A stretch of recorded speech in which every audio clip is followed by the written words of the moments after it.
Welcome to CompTIA A Plus 220 1101 or Core 1 exam. This is Objective 3.4, Cooling. One of our biggest challenges when maintaining the operation of our computer is making sure that it remains cool. Our computers create a lot of heat, so we want to be sure we maintain a good temperature inside of our computer case. One very common way to provide this cooling is through the use of cool air. We'll pull cool air through the front of the system. It will pass by the hot components where the air gets warmer, and eventually we're pushing the warm air out of the back of the system. Exactly where the air is brought from and where the air goes to will depend on the case and the style of motherboard that you're using. We also have to take into account the layout of the system inside, especially if there's lots of cables or adapter cards, because that will affect the airflow. But fortunately, you have a lot of options for cooling your system. You can use multiple fans or different sized fans, and you may be able to move some components around within your system to improve the overall airflow. Some adapter cards in your computer may already have a fan directly connected to the adapter card.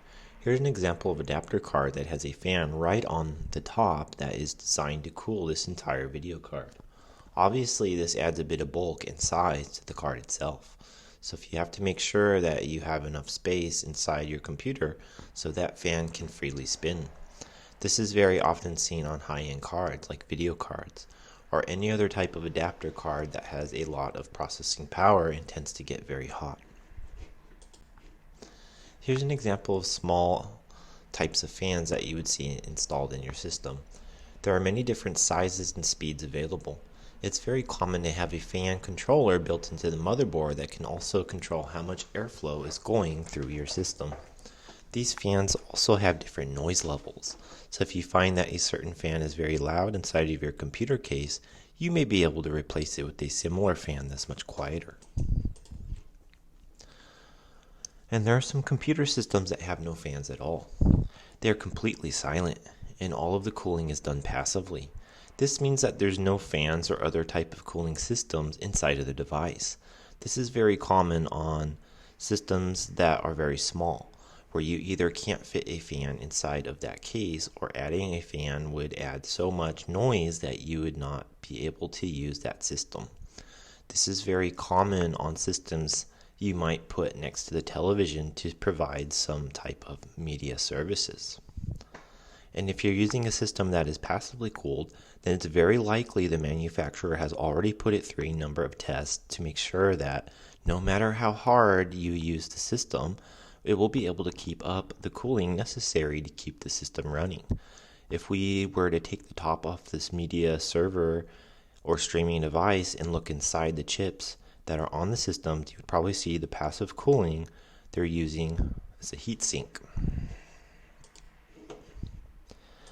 Like I was talking about earlier, a heat sink is like this orange square right here. So a heat sink is a specially designed piece of metal.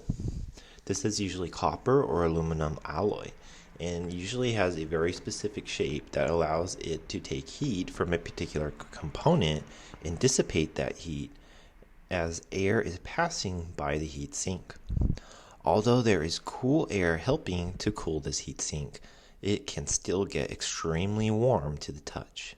So be very careful when you're working on a system, especially one that you've recently turned off, because that heat sink could be very hot. An important characteristic of the heatsink is that it's able to receive all of that heat from this component, like this CPU we see in this picture.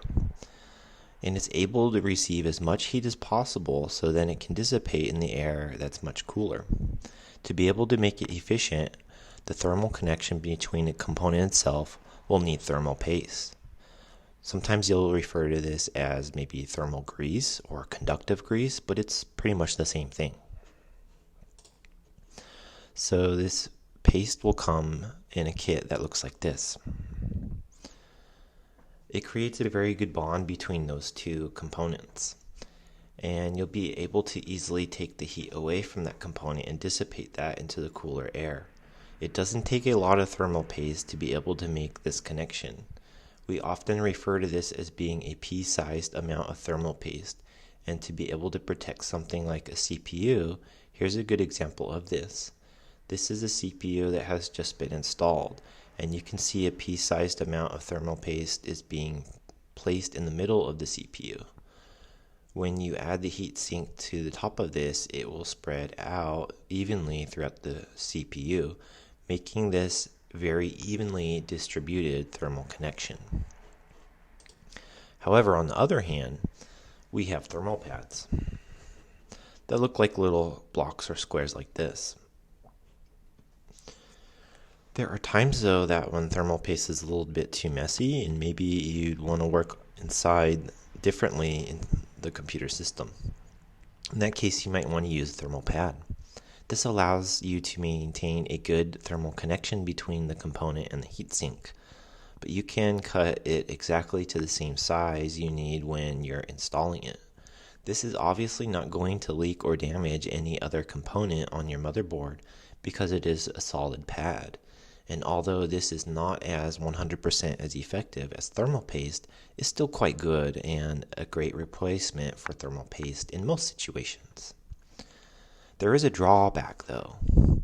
If you have to replace it each time you would remove it, you would have to replace the heatsink.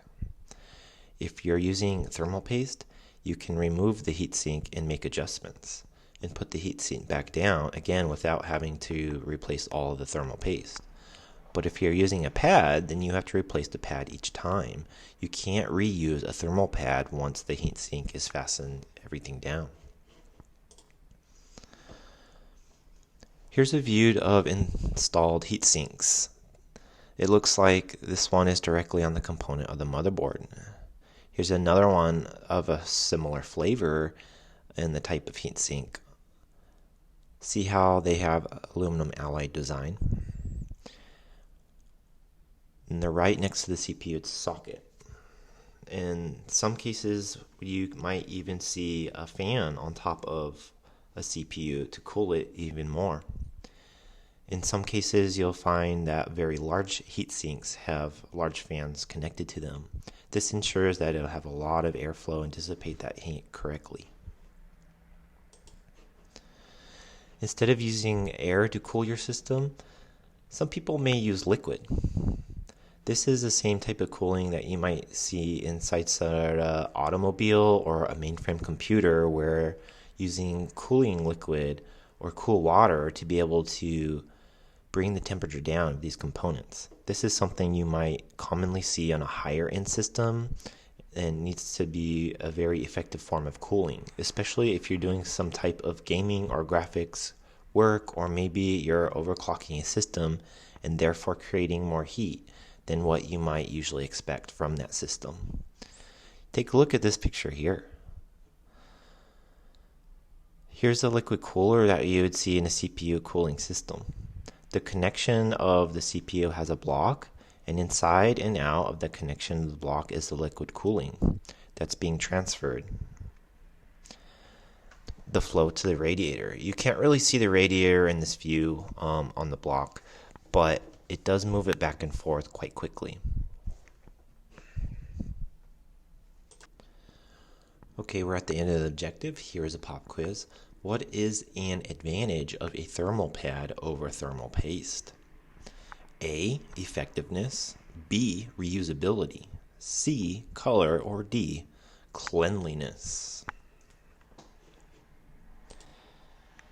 And if you answered D, cleanliness, that'd be correct. The other ones don't really make sense here. It's not as effective as thermal paste. You cannot reuse it. We didn't talk about color at all. But it is much cleaner and easier to apply. And yep, that's it. Okay, thank you for watching.